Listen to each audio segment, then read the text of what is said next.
Sometimes a guy has got to go poop.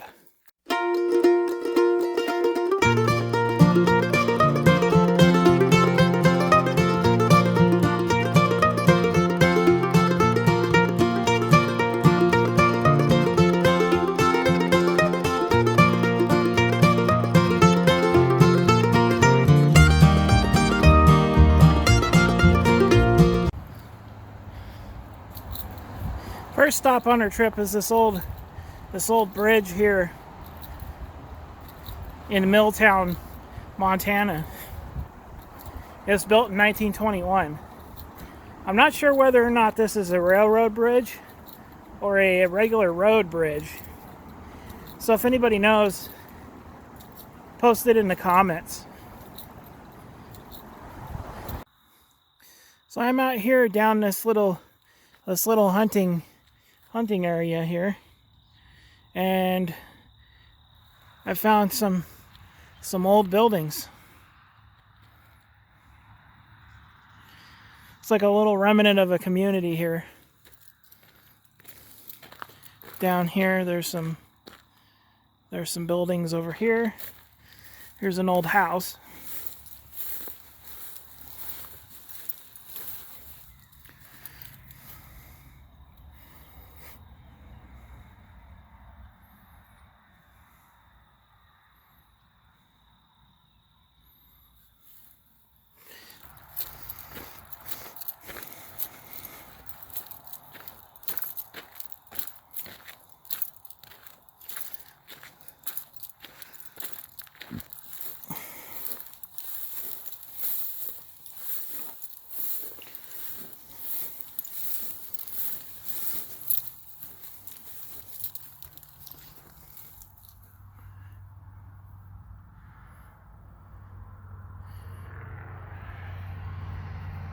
Very interesting.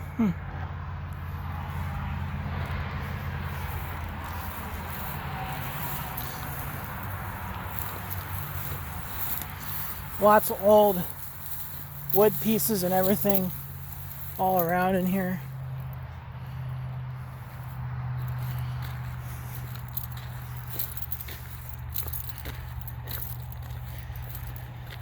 This looks to be like either a shed, like a horse stable shed, or a bunkhouse. If anybody knows for sure what this might be, let me know in the comments. Beautiful fall day out here. 70, 74, 75 degrees out here. It's nice.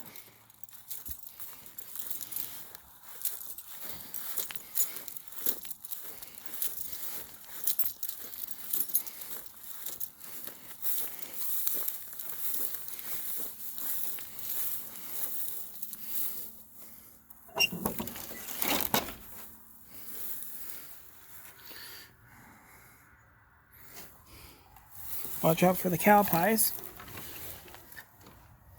Yeah, it looks like some sort of barn here. Looks maybe like a blacksmith's shop. Kind of looks like that. Interesting.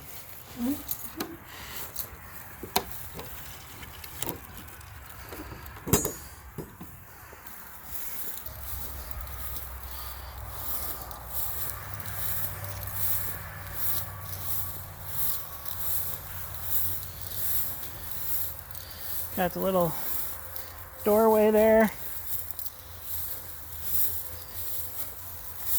Looks like the cattle been using this to bed down in.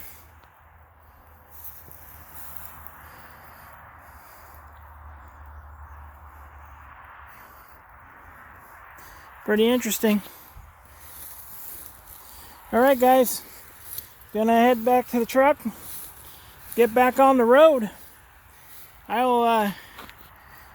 I'll see you guys in a bit at our next stop. All right, heading up the road to Garnet. 11 miles up this road.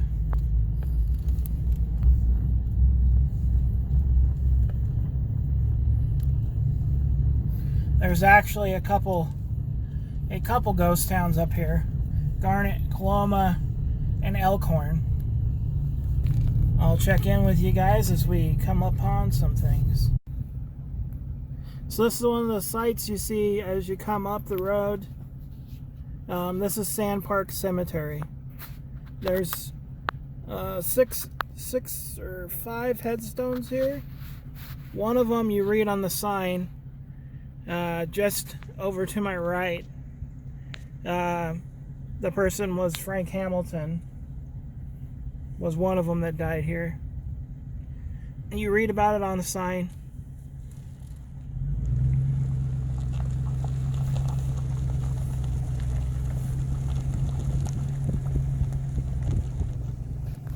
Kind of neat old headstones. They got etched out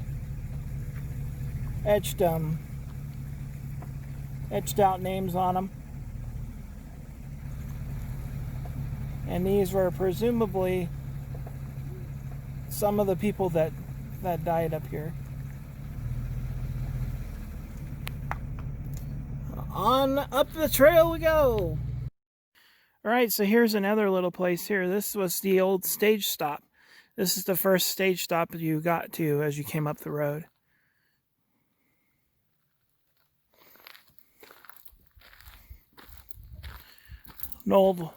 Got the old log cabin here. This used to be their outhouse that fell over.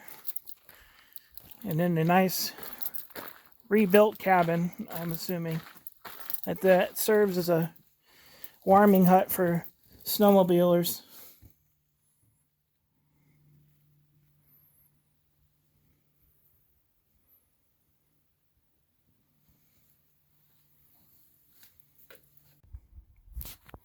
All right, well, we're here.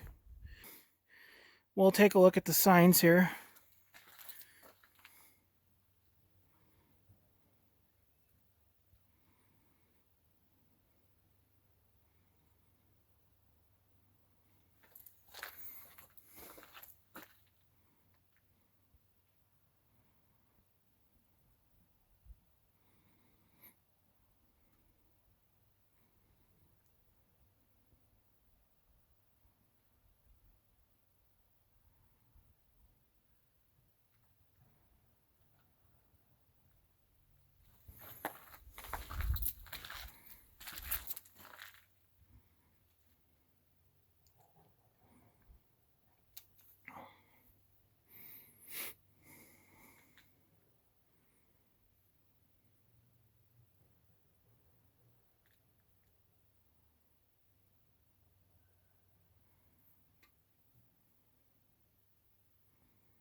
All right, let's go. All right, we turned the corner here to head down there. You can kind of see a little peek of it. But here's a little tidbit of info. They had a fire up here.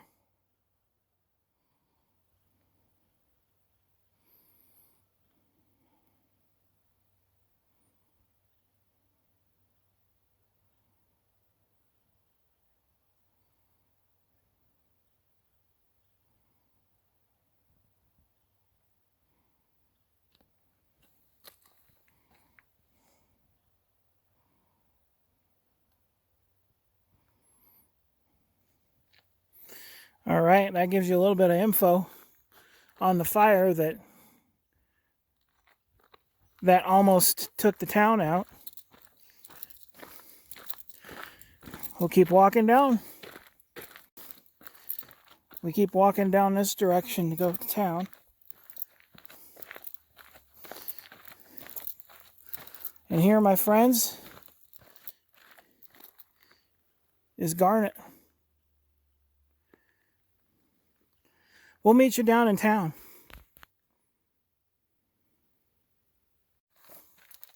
All right, so you see these signs here. This is an 8-it.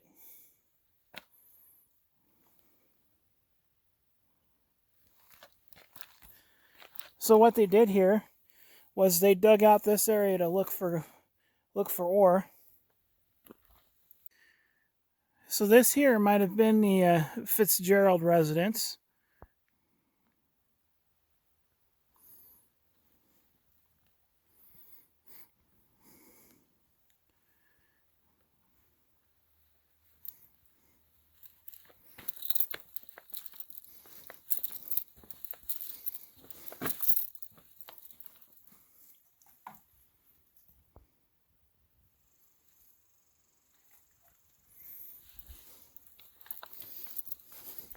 There's two houses here.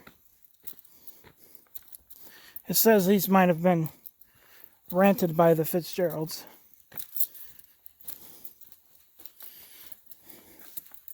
It looks like they're doing some preservation efforts on this one to restore it.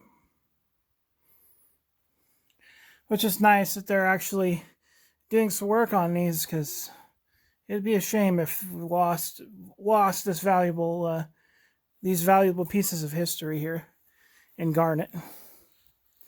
So this right here is a private house that the Forest Service still uses up here.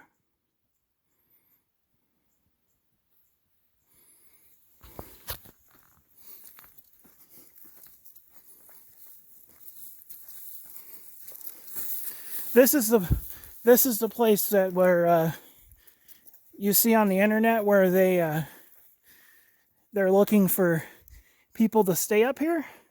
This is the town that they're talking about here. This here is the Bill Huebner cabin, or Bill Huber cabin. This is also the staff office. Okay, so walking up through the center of town here.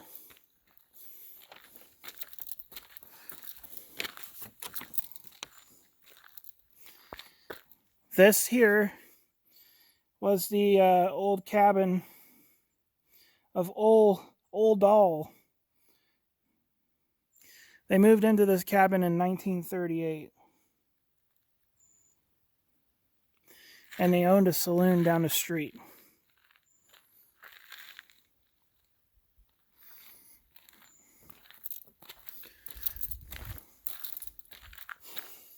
And this is also a cabin you can rent in the wintertime.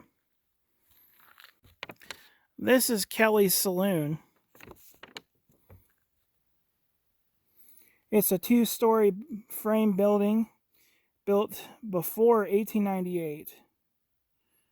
The owner at the time was Robert Moore, and it was called the Bob Moore Saloon. On October 21st, 1898, L.P. Kelly purchased the saloon from Moore for $1,500.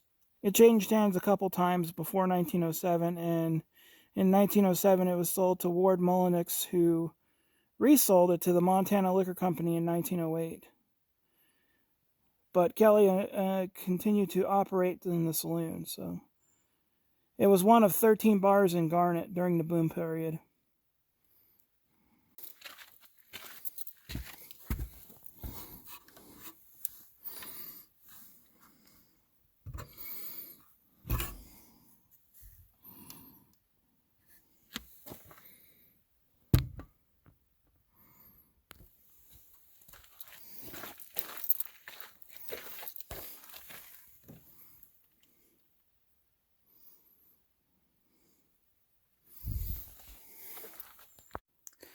So this is on the historic register.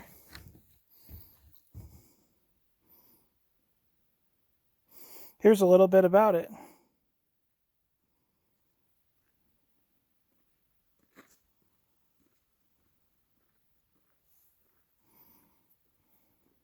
They offer a tour, but I'm sure because of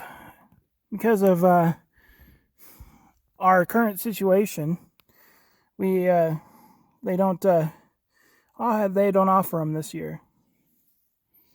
Hopefully they will return to normal, so I can come back and get kind of a tour. I'd really like to see the inside of these buildings, because they're all pretty neat.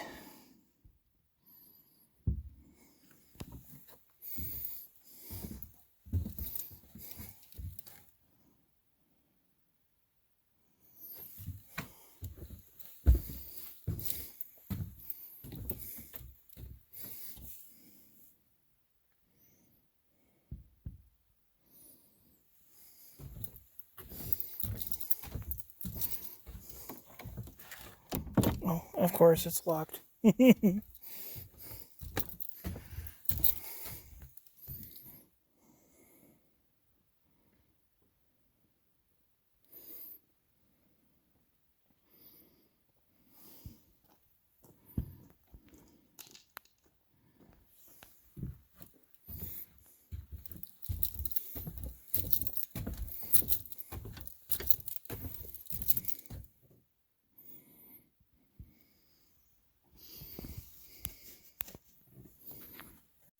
Got the visitor center here. And up the road, there's a couple more houses over here. There's another private house over yonder up there. I believe that they rent out for the people that stay up here. So we'll go up this way and check these out. In this barn here that you saw in the previous clip, there's a little wagon in here.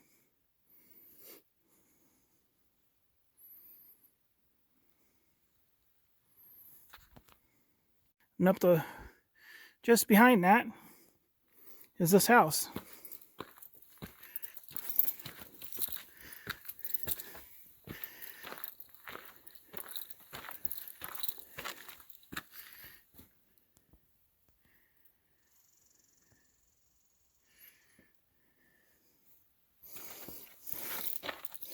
You can actually go inside of most of these. The structures downtown, they offer tours of them. I'm sure they offer tours of the whole thing, but pretty neat nonetheless to walk through some of these.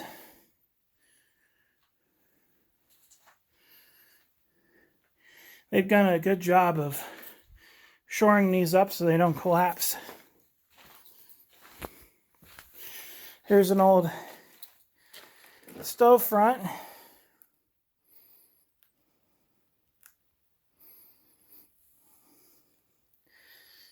Made in Portland. I'm sure it came off of this guy.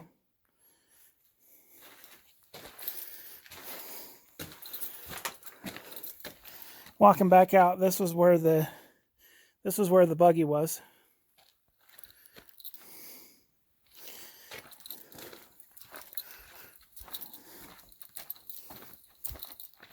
And this was most likely the road out of here, one of the roads out of here. All right, so here's the big boy. And they've definitely been working on this one.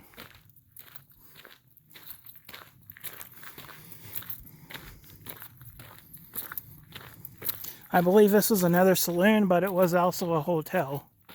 We'll get over to the sign in a minute here.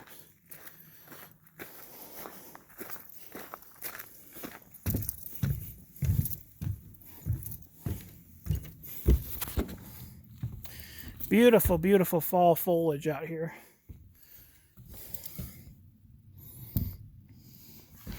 Very dark inside here. Can't see much of anything.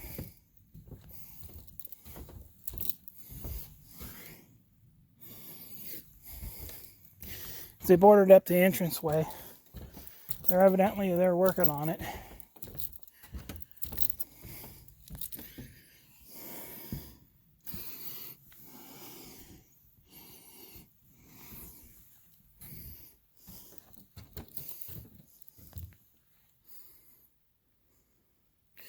The sign's gone. What the heck?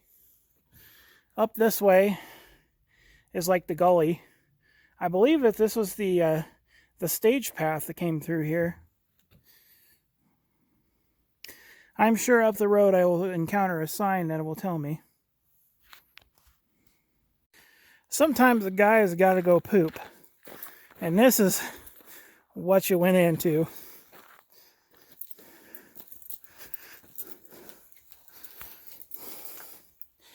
There was your old-fashioned pooper. And you turn around and we got the backside of the hotel. So we're up the hill here behind the hotel. And this is the stable. This barn was built between 1896 and 1900 to be a stable. There is a loft above the stables for storing feed for the horses. Got plow implements in here and everything. Pretty neat.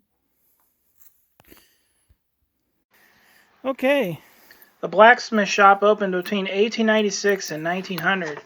The best blacksmith in town was Billy Liberty. He made horseshoes and common forged items as well as ore wagons. Billy worked for the mines twofold by also driving ore wagons to the mills. He also drove the stage to Barmouth for Frank Davy in the early 1920s. They got the little forge blower in here. There's I know you can't see it, but there's some tools laying in here. An old hand crank thing. Tools of the trade. So these cabins were miners' homes. They were built quickly using whatever material was most easily obtained. Less time building meant more time mining. It's a little house here. Logs notched at the corners fit closer together and required less daubing to fill the voids between logs. Daubing material came from whatever was on hand, usually mud, grass, and moss. The board roofs leaked badly, so later corrugated metal was used to make them more waterproof. First, we'll walk over here to 13. Glass windows were so expensive that putty was used to repair broken panes. Occasionally, miners put too much wood into their stoves, causing them to overheat, and this caused several cabins to burn down. So you look in here. So the house we just walked up to is the post office. And it was built between 1896 and 1900 as a miner's cabin. In the 30s, Nels Seaton was the postmaster when he moved into the Adams house. Here. After his death in 1939, Walter Moore took over. As you read the sign there, here's a little background information on the Adams house. The Adams house was built between 1896 and 1900. It was among the nicer homes in Garnet, although constructed from logs, not boards as it appears. A covered passageway led to the woodshed in the outhouse. Mrs. Adams filled her parlor with plants, which further added to the home's fine appearance, as did a white picket fence around the front yard. The family lived there from 1904 to 1927. Mrs. Adams had the post office in the house until 1910. In 1927, a second family, Nels and Lena Seaton, moved in. Giving tours of this. So on the tour, you can walk through these buildings now. Once again, a pooper.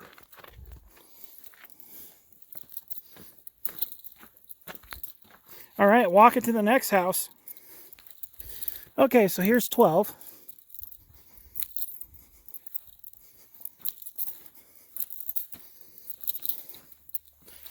Just a little shack. It's getting late in the evening here, so it's going to be hard. Well, let's see. All right. Well, I didn't know I could do that. I just learned something new. Well, now you can see the inside of this house.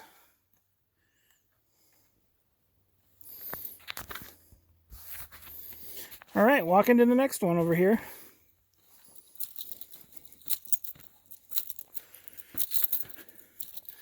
There's tons of buildings scattered along the hillside here.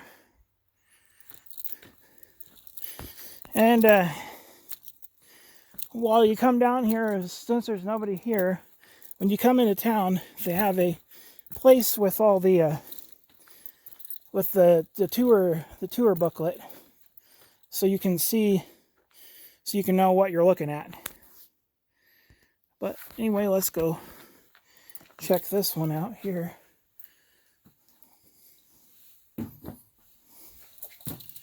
Ooh. Looks like they're stabilizing this one out.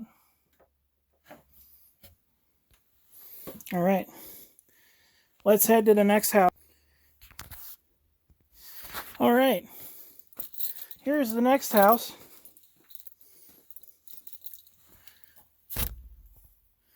Just kind of a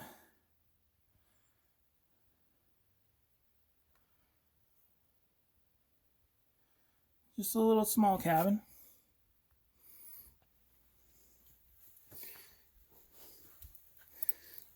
Okay.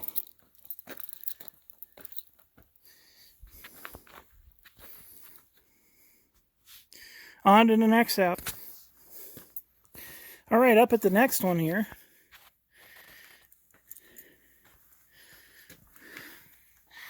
Another little tiny house. And they have a little makeshift floor there, looks like.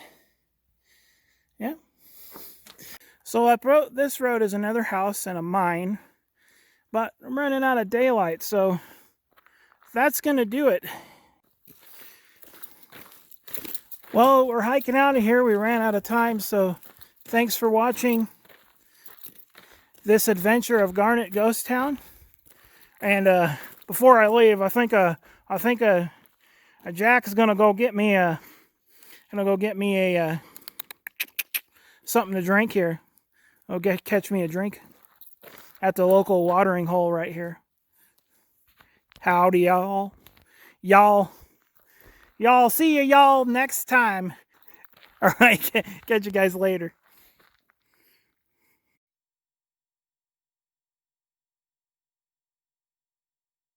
Damn it, Phil got us kicked out of the bar again. Now I'm just gonna have to hike back to the cabin. Dang bar. Ah! This is gonna be a long walk.